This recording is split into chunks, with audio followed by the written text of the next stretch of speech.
Welcome to J Winners Weekly Current Affairs Bulletin. The Delhi government has launched an online portal, LEAD, Learning Through E-Resources, made accessible for Delhi.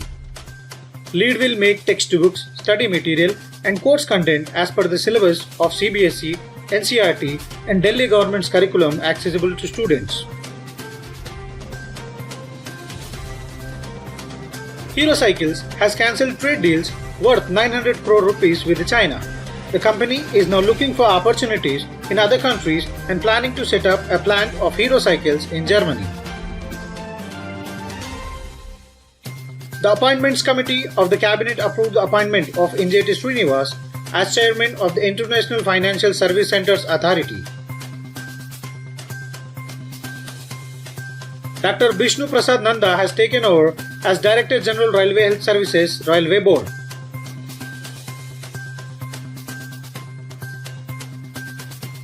The government and the World Bank have signed a $750 million agreement for the MSME Emergency Response Program to address the immediate liquidity and credit needs of some 1.5 million viable MSMEs.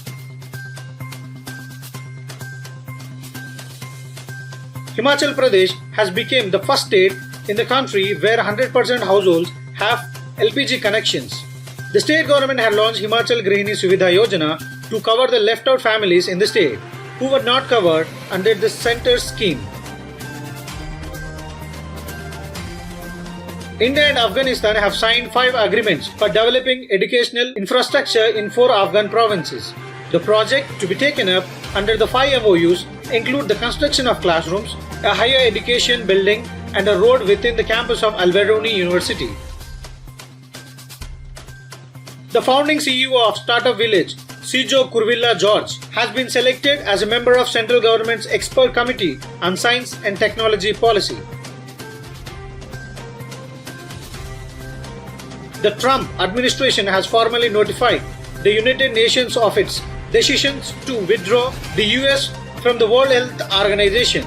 It has broken off the ties with the global health body amidst the raging coronavirus pandemic.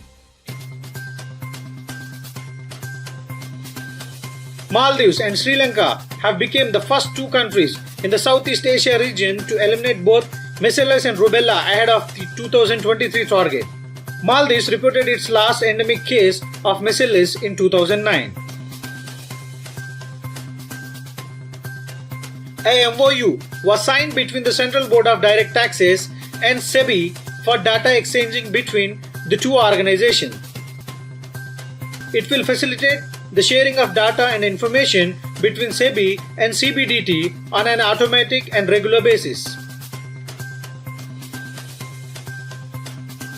PM Narendra Modi dedicated to the nation 750 megawatt solar project set up at Rewa in Madhya Pradesh. The Rewa project will reduce carbon emissions equivalent to about 15 lakh ton of CO2 per year. The 15th meeting of Indo-European Union Summit was held in virtual mode on 15th July 2020. The 14th India-EU Summit was held on 6th October 2017 in New Delhi.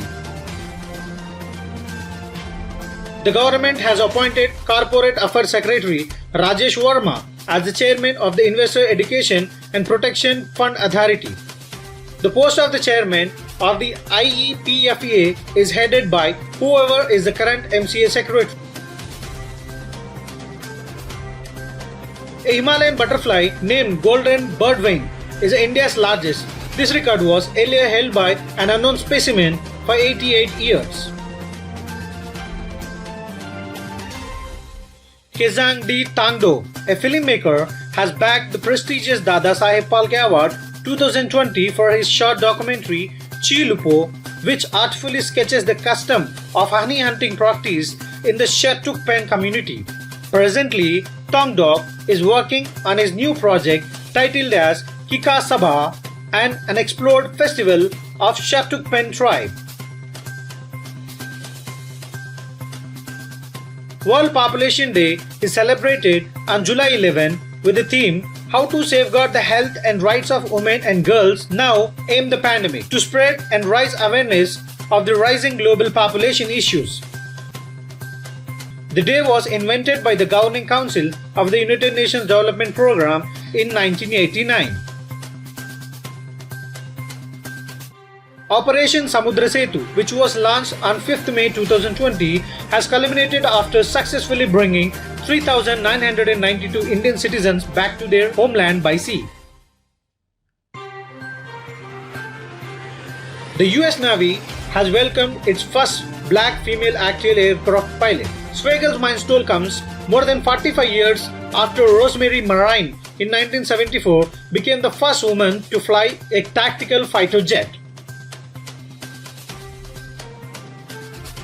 Glenmark Pharmaceuticals has cut the price of its antiviral drug Favipiravir under the brand name Fabiflu for the treatment of patients with a mild to moderate COVID-19 by 25% to Rs 75% per tablet. Thank you for watching the video. Subscribe to our channel, like, share, comment, and don't forget to press the bell icon to get notifications.